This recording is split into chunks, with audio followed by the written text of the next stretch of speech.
Les choses créées et les choses existantes qui créent leur but, qui créent leur fonction. Les choses existent justement et il y a au sein de l'être humain des aspirations universelles, éternelles, des aspirations d'amour, des aspirations diverses. Mais est-ce que ça ne serait pas une ruse de la nature, justement, qui n'aurait ni point de départ ni de fin? Et nature, ça vient de natura en latin, qui veut dire ce qui est en train de naître. C'est-à-dire que peut-être la nature est perverse et qu'elle permet par exemple d'avoir une aspiration, mais qui n'est jamais totalement réalisable, pour justement qu'elle se reproduise en fait, que c'est un des moteurs de la reproduction, peut-être comme ça. Si je regarde justement ici par exemple dans une relation comme cela entre l'esprit et le corps de l'être humain, quand justement le corps et l'esprit de l'être humain sont en relation harmonieuse et que l'intelligence, le sentiment et la volonté qui viennent de la conscience de l'homme s'unissent harmonieusement avec ce corps et lui permettent de réaliser, de se réaliser finalement et d'atteindre cet être divin éventuellement dans l'idéal parfait, eh bien il en résulte une personne heureuse, une personne harmonieuse, une personne réalisée, une personne parfaite ou réalisée. Je pense que je préfère ce mot-là, comme le disait Jung d'ailleurs. Je suis là à la fin de sa vie, dans son autobiographie, je crois, il disait ça, il dit j'ai la satisfaction de pouvoir dire que je suis un homme réalisé, qui a réalisé son inconscient. En fait, ça me fait penser un peu à la triade qu'il y a dans l'essence du christianisme de Feuerbach, qui dit que dans l'homme, il y a l'envie de connaissance, l'amour et l'envie d'action. Ouais, on retrouve ça, en fait. Voilà, absolument. Mais c'est la grosse différence avec un point de vue matérialiste ou certaines philosophies existantes, c'est que nous maintenons ce point de vue fondamental que tout ce qui existe fondamentalement au plus profond de l'être humain viennent d'un but plus élevé qui a implémenté à la fois dans le sujet et dans les différents objets de l'univers des éléments qui font justement que ces objets répondent au sujet, c'est-à-dire que les éléments de la création peuvent répondre au caractère intérieur, au sentiment de l'être humain. À travers une fleur, il va retrouver des réponses qui vont lui donner cette satisfaction profonde, qui le ramèneront finalement plus haut dans la contemplation, par exemple, d'un grand paysage, comme vous disiez tout à l'heure, ou de quelque chose comme ça. On trouve un sentiment d'infini, on trouve un sentiment du divin. Oui, mais on pourrait imaginer à contrario que le paysage lui-même a besoin de l'âme pour être contemplé, que la fleur a besoin de l'homme pour être senti, que le couteau a besoin de l'homme. C'est ce qu'il a dit tout à l'heure. C'est exactement ce point de vue-là. C'est exactement ce point de vue-là. C'est exactement ce point de vue-là.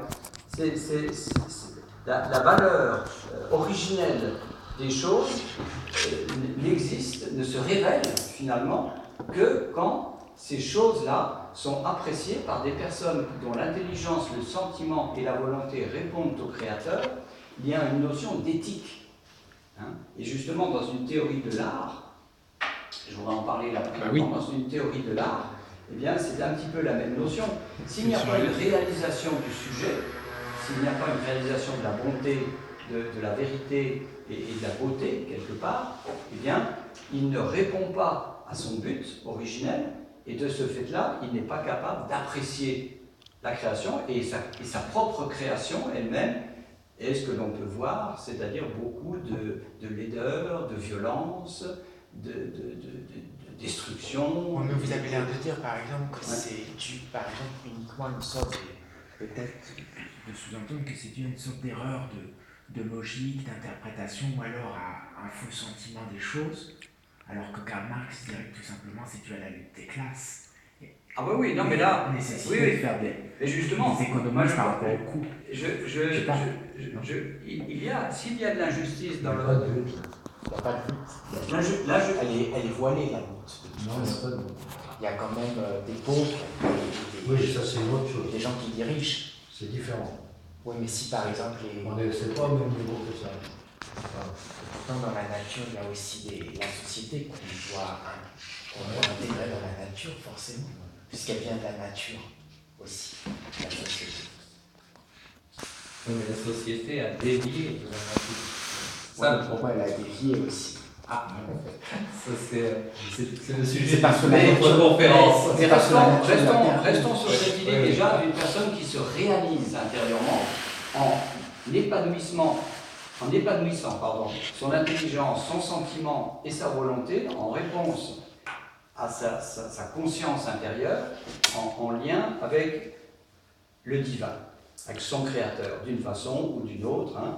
Je veux dire, peu importe le mode opératoire, la religion ou la culture, ça, c'est une chose qui n'est pas discriminatoire, je dirais. Et cette personne de telles personnes se développent dans des familles, des sociétés, des nations, un monde, un cosmos, hein, qui est de plus en plus grand, et on retrouve là l'idée de l'éthique confucianiste, par exemple, que la famille est le centre de la société, du monde, hein, que le monde lui-même est une famille étendue, où les règles de l'éthique, de la piété filiale, doivent s'étendre à tous les niveaux. Et c'est pour ça que les valeurs de loyauté, de piété filiale, de fidélité, etc.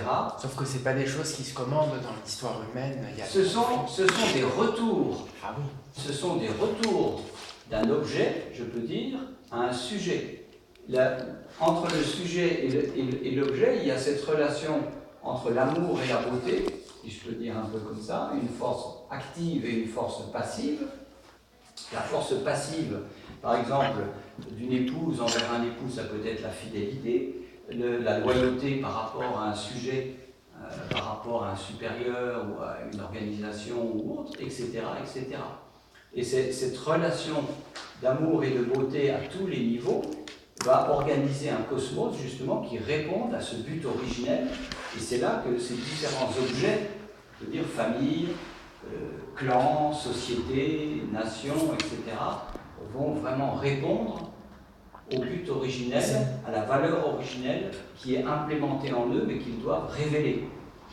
C'est une vision idéaliste des choses. Ah bah oui, ça on est d'accord. Dans l'idée d'origine, oris, ça veut dire la bouche. Donc c'est l'idée que le Verbe donne naissance en fait, et c'est la définition même de Dieu, que le Verbe donne naissance.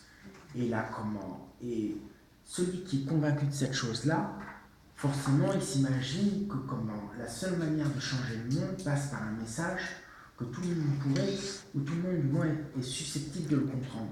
Sauf qu'on est fait de chair et de sang et d'os, et on a des contraintes matérielles qui sont pas seulement biologiques et physiques, il y a aussi les jobs dans lesquels on est, les jobs dans lesquels on est, les boîtes dans lesquelles on travaille, les différentes associations ou structures dans lesquelles on est, et ça bouge tout le temps. Et la hiérarchie, par exemple, elle bouge, mais il y a des conflits qui sont inhérents même à la hiérarchie. C'est une vision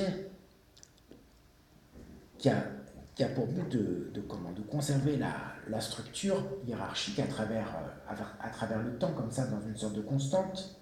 Sauf que, par exemple, on sait très bien, si on connaît l'histoire, que les chefs, quelquefois, ils se battent avec ceux qui sont sous leurs ordres et réciproquement, et que même, c'est arrivé même que les fils se battent avec leur père, par exemple. Dans la famille Plantagenet. Justement, le but est arrivé à une stratégie, c'est ça qu'il vous expliquait, gagnant-gagnant. Gagnant-gagnant. Oui. C'est tout à fait un autre point de vue. C'est pas une stratégie gagnant-perdant, c'est une stratégie gagnant-gagnant. Autrement dit, relation harmonieuse entre sujet et objet. Et parce que justement, il n'y a pas que l'aspect utilitariste qui serait lié à la volonté, à la limite. Par exemple, il y a la beauté, peut-être qu'il devrait parler des trois valeurs. Je ne sais pas si tu avais l'intention. Non, là, je ne vais pas en rester là tout de suite. On pourrait développer beaucoup, ça prendrait des heures. Mais je voulais juste, c'est toujours incomplet, ça c'est sûr. Hein. Je pense que ce qui est important, c'est que dans ce cœur humain, dans ce désir humain, il y a à la fois un désir pour l'ensemble et un désir personnel. Il y a un désir pour l'ensemble, il y a un idéalisme, il y a toujours un souci d'aider la famille autour de soi, le groupe auquel on appartient, le pays auquel on appartient éventuellement, etc. C'est une chose, et puis de l'autre côté, il y a forcément un désir de survie qui est logique. Hein. On a un désir pour soi. Et c'est de l'équilibre des deux, mais qui fait justement l'harmonie d'une société humaine. Justement, Karl Marx, dans l'idéologie allemande, dit que ces deux choses sont irréconciliables jusqu'à ce que l'histoire soit réalisée et que ça soit le règne de l'association. C'est-à-dire le désir et la nécessité. On veut être heureux, on veut être libre, et en même temps, on a besoin de se nourrir et de faire des compromis et de veiller aussi au bien de la communauté, mais ces deux choses sont souvent en conflit. Après, souvent, il y a des accords, mais il y a aussi des désaccords. Non, enfin pour nous, en tout cas, on ne voit pas de conflit entre le fait que, par exemple, on ait des désirs physiques, de sexualité, d'alimentation, de sommeil, des choses comme ça. Ben, il faut les traiter justement dans un idéal de valeur. Et puis à côté de cela, ça ne nous empêche pas que l'on soit de l'humanitaire, de s'occuper de notre famille et des choses comme ça. C'est vrai qu'il y a toujours un effort, et c'est justement au niveau du cœur humain et de l'amour que les choses se passent. Je veux dire, par exemple, si ce soir un être cher de ma famille se sent mal ou a un besoin important, bah c'est sûr il est 9h du soir, demain je vais travailler, je ne vais pas être très motivé peut-être. Si toi tu m'appelles comme ça, je vais te dire bon, on verra plus tard peut-être. Mais si c'est un être qui est très proche de ma propre famille ou autre, bah bon, je prends la voiture, j'y vais, on téléphone au SAMU, on s'occupe du tonton ou de la mémé, et puis et voilà. Ça, donc ce n'est pas un conflit en soi, mais il y a forcément toujours des tensions dans la vie. On est toujours un petit peu défié, un petit peu de combien on s'engage, de combien on fait pour les autres. On a tous ce sentiment-là. Hein. Voilà. Il est plus ou moins fort et plus ou moins aigu, suivant les groupes, les individus, suivant la nature du travail qu'on fait. Voilà. Mais quelque part, la production artistique, là justement, je voudrais y venir quand même très rapidement, la vie humaine, tous les efforts humains sont quand même toujours centrés vers un dépassement de soi qui nous permet justement et dans le dépassement de soi, il y a de la joie, de la satisfaction, de l'accomplissement, et d'une mère pour ses enfants, d'un père pour sa famille ou autre. Et c'est à travers ça justement qu'il y a du développement, de la réalisation de soi et de l'épanouissement et de la joie. je pense que si on vit que égoïstement, très sincèrement,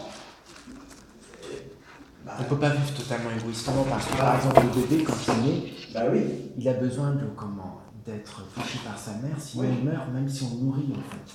C'est pareil pour un être humain, même le pire égoïste qu'il soit, il ne peut jamais être totalement égoïste, sinon de toute façon par définition il meurt. Même la mafia va avoir oui.